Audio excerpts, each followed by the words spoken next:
The Hutts weren't exactly known for being thin. Quite the contrary, in fact. Even by the standards of their own kind, the Hutts were generally quite overweight, as we're sure you're all aware. But most Hutts weren't nearly as massive as the ones we'll be discussing today, the Shell Hutts of Circumtore.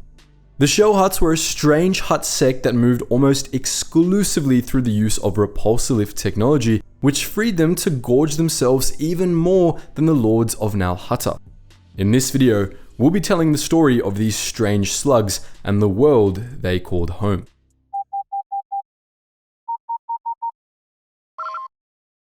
Attention, Sergeant on deck!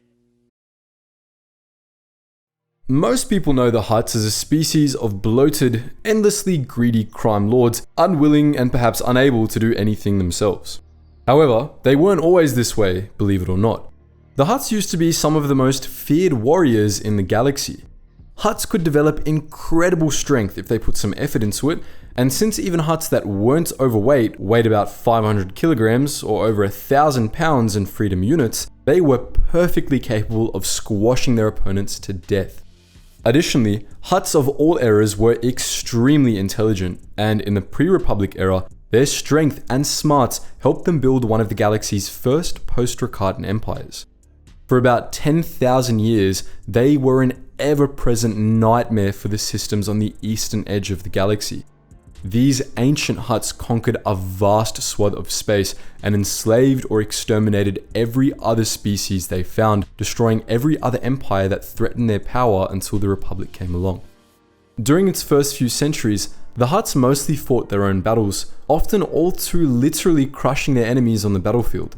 As time went on, however, they began to rely increasingly on slave soldiers who freed up the Hutts to spend their days feasting and partaking in other forms of hedonism instead of training for war. As a result, the Hutt warrior tradition slowly started to decline. During the later millennia of the Hutt Empire, however, the Hutts worked out a sort of compromise between their warrior ways and their eternal gluttony. Some Hutt cavaliers built shells of steel for themselves, nigh impenetrable sets of armor that usually featured treads, wheels, or droid limbs. These shells made Hutt warriors into living tanks. Of course, the Hutt Empire didn't last forever. In around 15,000 years before the Battle of Yavin, a series of poorly understood cataclysms and civil wars destroyed the Hutt homeworld and tore Hutt society apart. In the wake of the Hutt cataclysms, the ruins of the Hutt Empire morphed into the Hutt Cartel, and the Hutts adopted the philosophy of Kajadik, which held that the Hutts should focus on economic competition both as a means of settling conflict between clans and as a way of conquering the galaxy.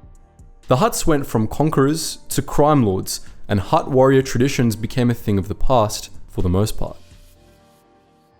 Remember those armored shells we mentioned? As you might have guessed from their name, the Shell Hutts kept them.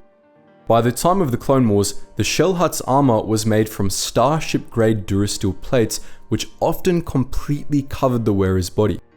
These shells protected the Shell Hutts from radiation and most forms of attack, and they featured built-in repulsor lifts that could support both the heavy Durasteel shells and the equally heavy Hutts that lived inside them. Some Shell Hutts also had weapons built into their shells, such as blasters or tail blades, though the Shell Hutts weren't warriors like their forebears had been. The Shell Hutts were the smallest of the Hutt clans, and they were extremely reclusive, mostly sticking to their homeworld, Circumtore. The Circumtore system was full of ravaged, lifeless worlds whose atmospheres had become poison and their soil ash in a series of ancient cataclysms. What caused the destruction of the Circumtore system is completely unknown. It may have been ruined during the Hutt cataclysms, or it may have been one of the many worlds in Hutt space that had been scourged by the ancient rampages of the Hutt Empire. Judging by the similarity between what happened to the Circumtore system and several planets in the Cairns region, we would guess that the Hutts ruined the system before the cataclysms. They had some pretty nasty weapons in those days, most notably the Planechunga, a huge mass driver weapon that lobbed asteroids at planets. But whatever imitation KPG extinction event the Hutts inflicted on the Circumtore system, only one planetoid in the system was left habitable, Circumtore itself. Circumtore was ring-shaped and entirely artificial, covered with imposing domes and spires built by the Shell Hutts. It had a breathable atmosphere and was apparently fully urbanized, completely covered by the Shell Hutt's sprawling city. Much like the throne worlds of the other Hutt cartels, Circumtore was a closed world, and the Shell Hutts were very particular about who they allowed onto their planetoid. Most visitors were turned away, and those who weren't were often required to leave their weapons behind on a reception station in orbit. Like the other Hutt clans, the Shell Hutts were involved with the criminal underworld that had their own little black market empire, but they tended to keep their business activities at arm's length, preventing Circumtore from becoming like Nar Shaddaa. Despite their self-imposed isolation from the other Hutt clans, the Shell Hutts were a lot like their more well-known brethren. Contrary to what you might expect from the only Hutt clan that kept using the armor of their warrior ancestors, the Shell Hutts were even more decadent and gluttonous than other Hutts. This was because, due to their shell's repulsor lifts, they didn't need to walk, so the only thing they really used their muscles for was eating. As a result, most Shell Hutts were fatter than all but the largest of Nar Shaddaa Hutts. As they grew fatter, they often needed to move into larger shells. On Circumtore, when a Shell Hutt molted and took on a bigger shell, it was usually considered cause for celebration. Despite their criminal enterprises, the Shell Hutts weren't really all that significant in the criminal underworld, but they did become relevant to the greater galaxy on a handful of occasions. 4,000 years before the Clone Wars, they famously hired the Anx engineer Pollux Poi to build assassin droids for them, which they planned to use to wipe out one of their rivals, the Geetsly clan. Poi created the A-series assassin droids for the Shell Hutts, who used the assassin droids to kill a dozen of the Geetsly's highest ranking members. But the droids didn't work for the Shell Hutts for long. When the Geetsly retaliated by sending Dashade Shadow killers after Poi, he and his droids fled to Kashyyyk, where they hid out in the Shadowlands. There, the assassin droids were upgraded by the Builder Forge, an ancient Rakardan artifact which made them self-sufficient. The droids hired themselves out as assassins for the next 4,000 years, and they eventually came into the services of Count Dooku during the Clone Wars. The Shell Hutts were also well known for their involvement in the bounty hunter wars of 1 ABY.